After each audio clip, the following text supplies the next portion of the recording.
Good morning mga friends! At dito naman ako, kay may message naman tayo, no? Ang message natin na hindi ko natapos kay dahil ang about to sa ating negosyo at sa money ko ano ang para ang money natin ay ma-safety natin, no? Na hindi tayo mawala ng money sa isang na mga pangyayari na hindi natin inaasahan, no? Ito, kay kahapon, nag-eleksyon kami dito sa amin Barangay 5, Silay City. Nag-elect kami ng aming mga officer, na bagong officer, kaya yan, kailangan kay officer ako, punta ako doon, kay may obligasyon may gawin, no? Mag-list ka ng mga magbuto, no? Na mga taga-barangay 5 na kailangan ma-record kung ilan o ano ang result kung sino ang nagwagi. No, kaya yan ang dahilan na hindi nako-message sa hapon. Pero maski ang mga sa akin dito na nanood na mga kakilala ko sa aking message, nagsabi ng parte muna sa money, tapusin natin para na maintindihan nila ang ating message kahapon ng nakalaang araw. Ano ang gawin natin para sa ngayon? Ito ang message natin. Ano ang gawin natin na hindi mawawala sa atin ang money, no? Katulad ng pang-hold up o katulad ng kung kaisa ay ang ating may sample ako sa inyo. May bagong gasoline station dito sa amin na na-construct, no?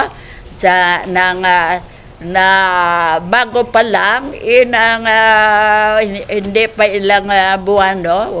Wala guro 3 months o kung 6 months, sabi example. Na-hold up na agad. Yan ang isa sa atin mga ating na kailangan na na hindi tayo mabiktima ng mga taong mga magnanakaw, no? Mga hold-upper, mga iba pa diyan na budol-budol gang na yan ang atin kailangan marunong tayo, no? Kaya marunong tayo, no? Katulad ng gasoline station, kailangan ang money na ma-income natin na malaki, wag nang ilagay dyan hanggang gabi hasta 24 hours. Kung ang inyong gasoline station ay 24 hours, no? Day and night. I-deposit na agad sa bangko o kung nadalhin sa owner ang money, wag nang ilagay diyan sa kahan nyo diyan sa gasoline station. Ang na-income sa araw, i-deposit na agad sa bangko o kung ano na sa owner ng negosyo. Kaya yan ang gawin natin na tip para hindi tayo ma-hold up. Kung ma-hold up sila, ilang income na lang dyan ng gabi ang makuha nila. Kaya hindi lahat ng money mo ay mawala. Kaya yan ang iwasan natin, na ang money na income natin kung malaki na i-deposit na sa bank. Kaya hindi natin alam ang mga taong na kapunta sa atin na mabuting tao. Huwag tayo very good na sila, pero sila pala ang face nila ay daw mabait. Pero ang sa kalooban nila ay masama, no? Sa isip nila at plano masama na makapera sila sa hindi nila pinaghirapan. Yan ang pagnakaw. Ang pagnakaw, isa na dyan ang hold up, no? Yan ang isa, no? Hold up, budol-budol gang, at iba pang style ng mga tao. Ang budol-budol gang, yan, kuno makipagkaibigan sila sa'yo, at daw mabuti, no, mabait, no? Lahat daw tinatulungan ka, pero pinaano lang ang loob mo dyan, napatiwala ka sa kanya, pero ang money mo sa bag mo, idiyahan niya kung paano niya makuha, no? Kaya yan, anuhan niya ka ng wise na mga teknik na para madala niya ka na ang bag mo ibigay mo sa kanya ay para makaano ka mo ng malaking pera. Yan ang hindi natin paniwalaan. Kaya ang malaking pera natin sa isang iglap ay mawala na, no? Kaya kailangan natin ang advice kung ano ang gawin natin, no? Ang una natin na gawin ay huwag magdala ng malaking halaga sa mga pampublikong lugar, no? Huwag kang magdala ng pera na malaki, no? Kung may ano ka diyan, may transaction ka diyan, may ipinagbili ka ng sasakyan o may pinabili ka na bahay, sanlat, doon sa bank. Hindi sa kung magsabi ang mabili na doon na ang nagpabili na doon tayo magkuwat sa isang lugar, no? Hindi ka maniwala kay ang money mo na ibayad sa house and lot na yan o sa car na yan ay hold upin ka. Kaya huwag mag-transaction sa kung saan lang. Punta sa bank na, doon na kayo ang money doon kunin, no? Para safety ka, no? Na hindi ka mabiktima ng budol-budol gang o hold upin. Kaya yan ang isa sa tip natin sa ating ng negosyo, no? Kaya ang negosyo tayo ng negosyo, marami tayong pera, pero nagkatos mapunta sa iba. Kaya hindi natin alam ang ating gawin na para hindi mawala ang pera natin, masiptin natin. Kaya ang lahat ng transaksyon ay sa safety lugar, yan sa bank, no? Sa safety lugar, sa bank, no? O kung sa may police station, o doon, no? Kung sa lugar na may testigos ka na ang kwan na yan, outside lot ay sa iyo na kailangan may mga papers na kwan kay yan ang nangyari sa akin, mo na isa ako example, no? Kaya ang best friend ko ito, kwan ito, nakatrabaho ito sa hospital, hindi ka maniwala na ng kwan ato ng kwan budol-budol gang itong tao, babae ito. Kaya nakatrabaho ito sa Teresita Landone Hospital, no? At best friend ko na. Kaya hindi ako nag-ano ng mga lahat na kwan ng title o papilis na para naniwala na ako agad. Nagpunta kami sa lugar na ipinagbili niya, no, na lot, no? At saka nagbigay ako ng pera. Yan na biktima ako. Ako na makaipa-example ako sa inyo. na yan ang iwasan natin. Na ngayon, kuwan na ako sagad. Sa kanya, nang hindi na daw hindi mapabayad, no? Yan ang nagpunta ako doon sa lot. May nakatayo na bahay. Ang sinabi niya sa akin na na napag-ipagwilian na at napagawaan na ng bahay. Kaya nalukoy ako, no? Yan, best friend ko pa. Nabiktima ako. Yan. Kaya huwag kayong magpadala-dala sa sabi-sabi lang. Kung example lang, sandat ang pinagwili sa iyo at ikaw ang magbili, complete paper, no, papeles, map o ng title, ang map kung saan lugar at mga ibang requirements para sa house and lot. At punta sa Register of Deed kung may record yan. At yan ang gawin mo, complete. Saka ka magbigay ng pera, no? Itong babaeng ito, mahirap mong mapabayad. Kaya napabarangay na at pero nabigyan ko pa siya ng time na hindi siya mapaya. Ipakulong ko na lang. Yan na ang desisyon ko. Para makabawi ako, pakulong ko siya hanggang maano ko ang money na ko. Kung ilang buwan ang kuwan ng pulis na para ikulong siya, yan na lang gawin ko. Pero may bayad siya, kay bagong retire siya sa trabaho niya. No? Kaya yan.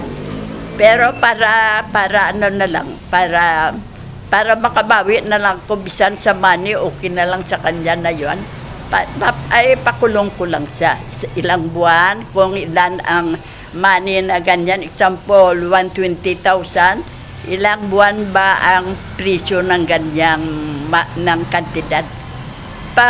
Ko lang siya, ipakulong para maintindihan niya sa next time. Hindi yan nagawin sa iba yan, kay nang madelikado siya, no? Mapaya siya, kay bagong retire siya, siya na respeto siya na ng mga tao pagpunta sa pag-x-ray, pa-x-ray sa kanya o good morning siya, no? At nagrespeto sa kanya, yan pala manluloko siya. Kaya kailangan na niya ang disiplina. Ipakulong na lang siya. Huwag nang pabayarin. Ipakulong na lang, no? Para may kwan siya, may example siya na huwag hindi na nila gawin sa iba na biktimahin niya pa. Yan nga, sabi nga ng kasama niya sa ospital, yan ang mga marami sa nilokong tao sa ganyan teknik niya, iniyan niya, no? Yan, mga best friend niya pa ang nabiktima niya. Kaya yan, example, na huwag, mas kikilala mo pa. Kailangan ang papilis na totoong ang lot na yan isa kanya, at ang lot na yan ay hindi na prinda sa bank o kung clean, no? Kaya yan, kung ang sasakyan kompleto sa rehistro, no? Kaya yan, no? Kaya tayo mag-safety tayo. Kaya yan ang ating gawin. At kung may may bilhin kang lot, no? Doon na lang sa bank. Huwag sa lugar na hindi mo ma-safety ang money mo, no? Yan ang gawin natin, na huwag na magdala ng pera, malaking pera, na malaking halaga na nasa, no? Sa pang-publikong lugar. Huwag tayong magdala ng pera sa pang-publikong lugar, no? Andyan, may isang nabiktima dyan, no? Na ang bag niya, katulad ng muda na ngayon, na i-ano mo sa sa katawan mo, ang money andyan, no? Pero ang aking hindi ganyan, kaya expose yan sa mga hold upper, no? Kaya mali ang ganyan na ano mo, na ang kwan mo, ang money mo nakita. Kailangan kung may ganyan ang gawin mo, itago mo yan para hindi makita ng hold upper, no? Yan ang nakabiktima sa kanya ay ito. May dalawang may motor, no, na may dalawang tao nakasakay. Nakadrive ang isa ay nakaangkas, no, na nakisakay lang. Ang ginawa, hinintuan siya at inagaw ang bag. Nagaw ang bag sa kanya, no? Ay may nalaman na malaking halaga ang bag, no? Kaya sa ano niya na hindi makuha, siya ng motor, no? Nasige ang motor, nagtakbo. Ang pace niya na sa road, no, na maraming maraming wound, no. Kaya yan ang nangyari, no. Ang ginawa na lang niya ay inano niya na lang sa katawan niya ang money para na hindi siya masaktan, no. Sa yan na lang. Kundi nadala ang pera, nadala pa siya sa ospital na nakatulong sa kanya para mangabot ang face niya sa road, no? Mga baldosa sa road, no? Kaya yan simento sa road. Kaya yan ay liso natin na huwag magdala ng malaking halaga sa publikong lugar. Yan ang gawin natin. Ha? Huwag tayong, kung may money ka, ilagay sa safety ka, no? Kung pwede lang sa panty mo na may dyan, no? May pocket, no? Ilagay kayo. Alang-alang namang hikap sila ng private part mo. Madelikado sila, no? Baka kagatin sila. Hindi naman, joke-joke lang yan. No? Kaya kung babae ka, kagatin yan. Joke lang yan. Huwag makipag-usap sa hindi mo kilala, no? Yan nga, biktima nga ako ng kilala ko. At best friend ko pa. Yan pang hindi mo kilala, kaya huwag, no? Yan may mga taong pinag-aralan nila yan ang pagluloko sa tao, kung anong teknik na madali kang makumbinyo, no? Magtransaksyon siya sa'yo na ito ang gawin natin, no? Kay malaking pera ang maano sa atin. Ito ang ating kapital, ganito. Naniwala ka, nagbigay ka ng pera, nawala siya, nawala ang pera mo. Kaya huwag no? Sa hindi mo kilala, huwag makipag-usap sa hindi mo kilala. At huwag ka maniwala sa sinabi ng hindi mo kilalang tao, no? Huwag basta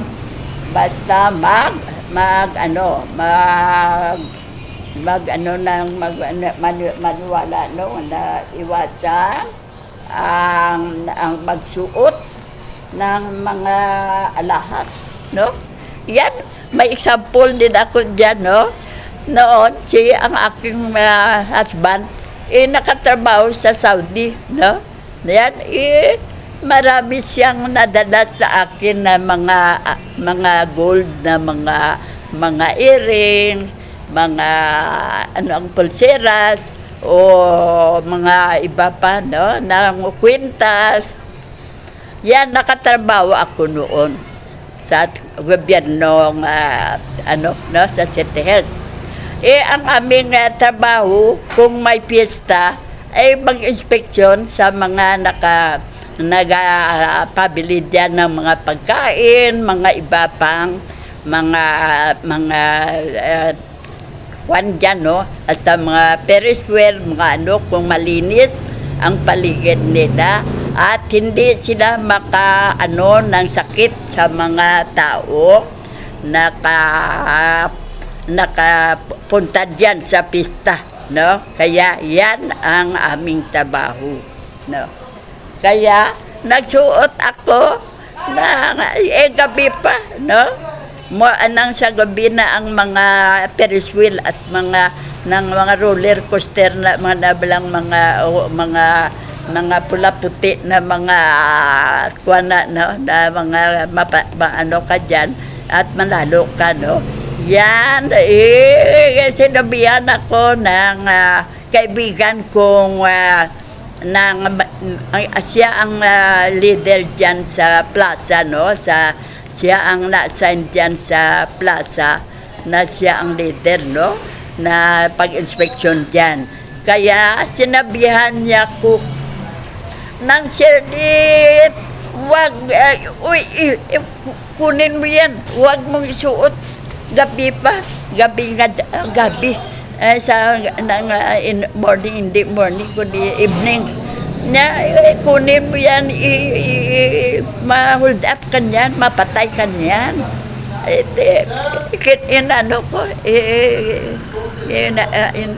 Ko sa katawan ko, tinago sa aking wallet, no, sa bag ko. Kaya yan ang wag natin gawin na magsuot ng mga alahas na mga gold o dyan na ma-hold up tayo at mapatay tayo, no? Kaya yan, iwasan yan. Huwag kang magpasikat. Akala mo para ka magsikat, no? At malaman na ikaw lang may gold na mga earrings at mga kwintas, no? At pulseras. Yan, hindi pa na maganda. Kaya hindi ka lang hambog, may delikado ang buhay mo pa. Kaya mga friend, wag natin gawin yan. Magpasikat tayo, maging hambog tayo. Eliminate ang pagkahambog. Magpaalam na may abroad ka. Kaya huwag yan, hindi maganda ang result, no? Kaya alam na ng tao na marami kang pera, kaya may member o family ka nga to sa abroad. Kaya hindi ka lang ma-hold up na makuha lang ang mga alahas mong gold, kundi isa ka pa sa abangan nila kung paano ka ma-hold up sa pera. Kaya yan ang hindi mo kailangan ipagambog. Ang money mo, isabi mo muna. No? Kaya ako yan, nagsabi ako, no, na pero hindi ko naman sinabi ang pangalan, hindi naman nila alam, no? Kaya ginawa ko example lang kaibigan ko na billionaire na madali na lang mag-billionaire, no? Pero hindi naman nila alam. Dapat na kung saan lugar yan at sino siya, no? Kaya yan, huwag ipagambog. Huwag isabi kung kanino man ang money mo, kung millionaire ka na, poor ka lang at sa pag mo sa publiko lugar, sa ibang lugar na hindi mo pa nasanayan at hindi mo pa kilala ang tao, maging poor ka, no? Yan, hindi ka magsuot ng mga galanti kay planuhan kang huldapin. Kaya yan, mag-ano ka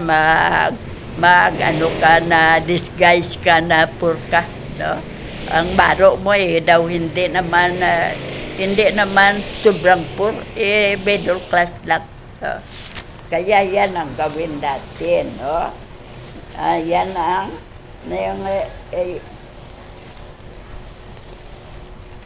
Yan, iwasan ang pagkapag-usap sa hindi mo kilala, no? Kay yan ang isa kong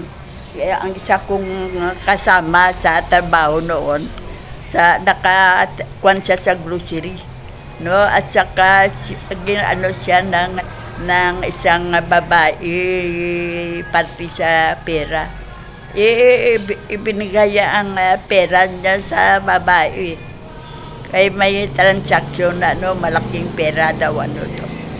Kaya nabiktima siya, hasta sa ang bagya, nabutol-butol gang siya.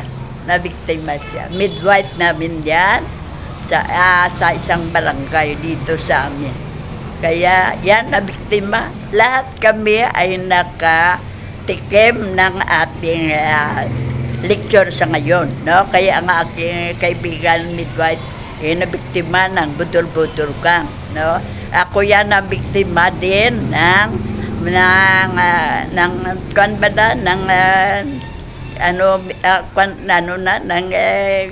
kung nagatransaksyon ka ng lot, ako amo yan nakabiktima sa akin. Ng swindler pala at isapador pala siya, no?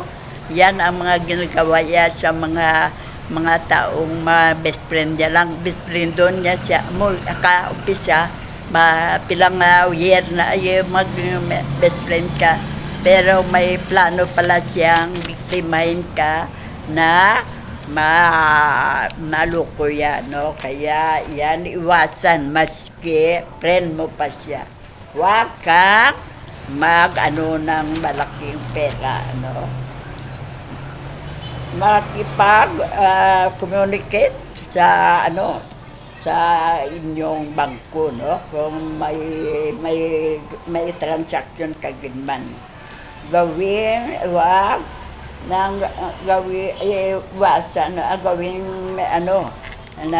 secure ang ating password at ang password natin to PIN number, no? Huwag natin ito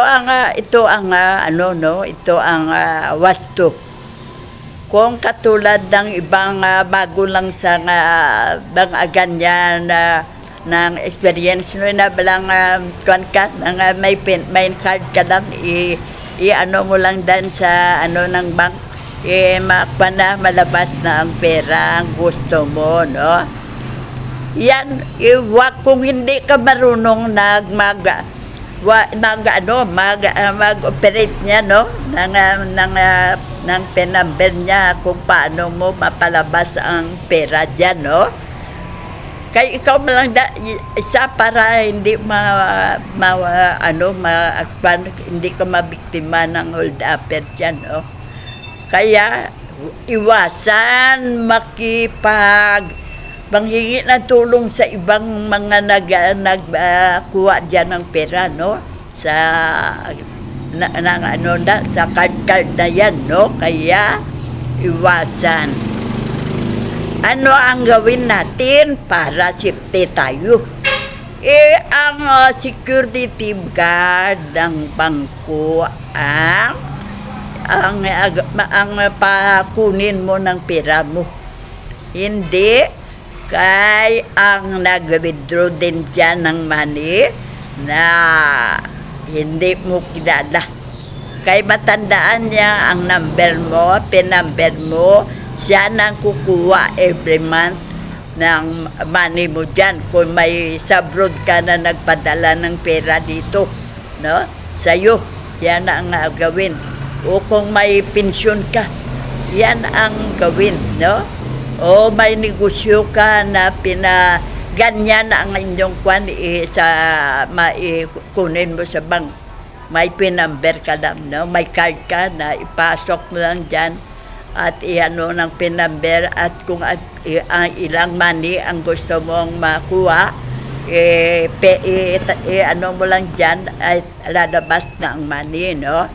Kaya huwag mahingi ng tulong sa ibang taong hindi mo kilala. Kailangan doon sa security guard ka hingi ng tulong. Kung hindi, bago ka lang sa ganyan ideya, Magpatulong ka sa security guard ng bangko na para hindi ka madelikado. Kay kung ibang tao, tandaan ang PIN number mo at yan ang gamitin nila para makakuha sila ng pera sa nagpadala sa iyo sa alin sa abroad na pera. Kaya mamangha ka na wala ka ng pera kay hindi safety ang PIN number mo. Kay pinabaalam mo sa mga taong hindi mo kilala. Paano mo siya madakip? Ay hindi mo siya kilala. Bago mo lang siya nakita nang maghingi ka ng tulong na siya ang magkuha ng money mo dyan kaya hindi ka marunong. Yan ang hindi wastong gawin natin. Isipin natin ang atin PIN number, no? Yan ang gawin natin, no? Kung daw medyo may delikado tayo, medyo may nabiktima tayo ng ganyan, makomunicate agad sa bank, no? Na ang kailangan kong ibago. Bigyan ka ng bagong card at bagong PIN number para na ma-safety ang money mo na nagdating dito every month, no? Yan ang gawin mo, no? Kaya yan ang safety ng ating tips nga para ma-safety natin ang ating money, no? Makipag transaction lang sa ng authorities website, no? Yan, huwag tayo mag-transaction sa ibang mga sa authority, no? Katulad ng mga negosyo natin, katulad ng mga kung ano dyan. Doon tayo sa ating mag-transaction. Face-to-face tayo, hindi sa ibang tao. Iwasan magkipagkita sa mga taong nakikilala mo lang online, no? Hindi yan ang mga nakilala mo lang online.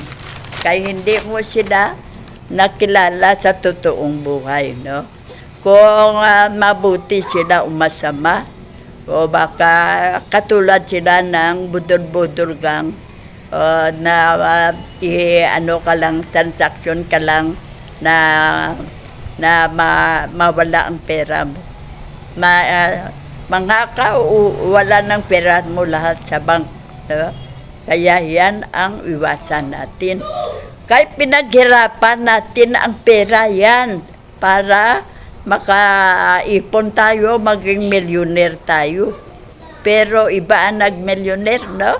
Ang mga taong nakipag-transaction sa iyo na naniwala ka naman. Pero sila pala ay marunong mag-kumbinsi sa iyo ng hindi wasto na mawalan ka ng pera. Kaya iwasan ang mag-transaction sa hindi mo kilala tao, ano? Yan ang ating kwan sa ngayon, no? Report kagad sa pulis, no? Sa mga kwan, no? Hindi lang sa bank ang tayo mag-report, kundi sa pulis pa, no? Kaya yan ang ating tip sa ngayon, no? Iwasan ang mga taong hindi mo kilala, katulad ng lugar na bago ka lang doon, no? Yan, ako nga sinabihan ng mga anak ko kay kundi ako expose sa publiko, no? Kay sa matagal ko ng trabaho bilang sa Chief Sanitary Inspector, exposed ako sa lahat ng tao dito sa labas, no? Isang office, hindi sa may office. Kaya Yan ang mga tao yan ay kung maski sa Bacolod ako saan lugar kumakaway sa akin. Kumakaway sa akin at nagkiss sa akin. Sinabi ng mga anak ko, ginagalitan nila ko, Mama, dali ka mabiktima ng budol-budol kang ganyan. Kaya nag-entertain ka, nagkaway-kaway sa mga taong hindi mo kilala. Hindi ako bubo. Marunong ako na ang mga tao yan ay kilala ko.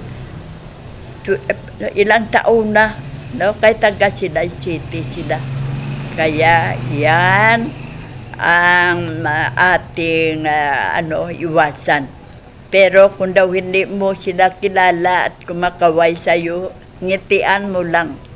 Kaya pagkaway mo yan, palapit sa'yo, umpisa na ng modus operandi nila.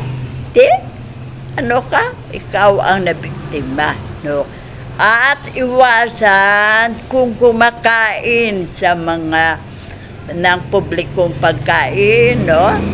Huwag iwasan, huwag ilagay ang bag sa likod ng mo, no? Yan, no? Na nakuhain ka, ang bag mo andyan sa likod mo. Mali yan, no? Kay ang katawan natin, pag natin ganyan, babalik tayo ganyan, iangkat ang ating katawan sa ating bag. Kung may nagkain diyan sa likod na interesado sa bag mo, pag wala na, kaya ginkuha ng bag mo at aalis na agad, kaya hindi mo makilala kung sino ang nakakuha ng bag mo. Yan, nangyari yan sa Robinson Department Store sa Bacolod. Pero napakadiboy na siya. Ang money daw doon, 30,000. At yan, kaya kain lang siya dyan, kaya mapunta siya sa ospital, kaya ibayad para makalabas ang pasyente niya. Nawala. Pero may nakatulong sa kanya. May nagkumakain dyan na nagsabi sa kanya na kilala ang kumuha ng bag. Pag paano sa security guard, hinanap ang taong yan. Yan, siya ng baro yan. Lalaki yan, siya ng kamisita niya para hindi siya makilala. Pero nakilala sa face na ang nakakain dyan na sa tabi niyang misa na siya ang nakita nagkuha ng bag. Kaya dinakip siya. Pero ipinasa niya sa babaeng kakunsabon niya. Dalawa sila ang nadakip, no? At nabawi ang 30,000. Kaya yan ang ating gawin. Kung may bag tayo, sa front natin ilagay. Huwag doon sa likod mo kay mag-angkat na ang katawan mo, magkuha ng ibang ang money mo, no? Yan, may isa pa tayong tips na hindi natin gawin. Kung mag-attend ka sa mass, no? Sa every Sunday, ka sa mass, no? Iwasan kung ka ng pagpinis ng may ustyas na ang pare sa atin na malan up ka para malagay sa mouth mo ang ustyas na para mapatawad ka, no? Sa mga kasalanan mo. Ay iwasan sa hindi mo kilala ang bag mo, kaya ang money sana ibayad doon sa may kasal na kumain sa isang restaurant ang nag-attend sa kasal at ibayad. Nawala, hindi nakita ang babaeng ng bag, na hindi yan kilala. Yan ay huwag. Kung pwede, mo sa katawan mo para hindi mawala ang money mo dyan. Kung hindi malang Hindi malang importante katulad ng sa kasal na yan na ibayad yan sa restaurant. Huwag magdala ng malaking pera kung nagsimba ka o kung ano pang ibang sa hindi naman kailangan ang pera, no, na para masipti natin ang pera natin. Kaya yan ang message natin ngayon na dapat nandayan i-apply sa buhay natin para ang pinaghirapan nating perang naipon ay hindi mapunta sa wala, na maging millionaire tayo. Pero ang nag-millionaire ay ang nakakuha ng pera, hindi tayo. Kung hindi tayong marunong ng pera natin, no? Kaya itong mga message ko sa inyo, yan na ang gawin nyo para hindi kayo mabiktima ng mga hold-upper, magnanakaw, at saka ng budol-budol gang, no? Kaya mga friend, laman nyo na kung paano na hindi tayo nawala ng pera sa malaking halaga, no? Yan ay ang eksaktong gawin natin, no? Yan, katulad ng mga may transaksyon tayo, i-complete ang mga paper para hindi tayo mabiktima at may kasama tayong mga authority na may testigos tayo na yan ang ginawa nila sa money mo. Kaya mga friend, yan ha, gawin nyo yan. Kaya yan ang maka-safety ng money nyo, na sa matagal mo ng panahon na inipon para makabili ka ng hawak sa andat, napunta sa wala, no? At wala ka ng hawak sa andat, nawalan ka pa ng money. Kaya mga friend, yan ang gawin natin. Mga friend, thank you sa pakikinig nyo, no? Thank you very very much. Dito na lang, basta na lang tayo dito sa message natin. Bukas naman tayo, ha, kung ma-message naman tayo bukas. Ngayon, thank you sa pakikinig nyo, ha. Love you.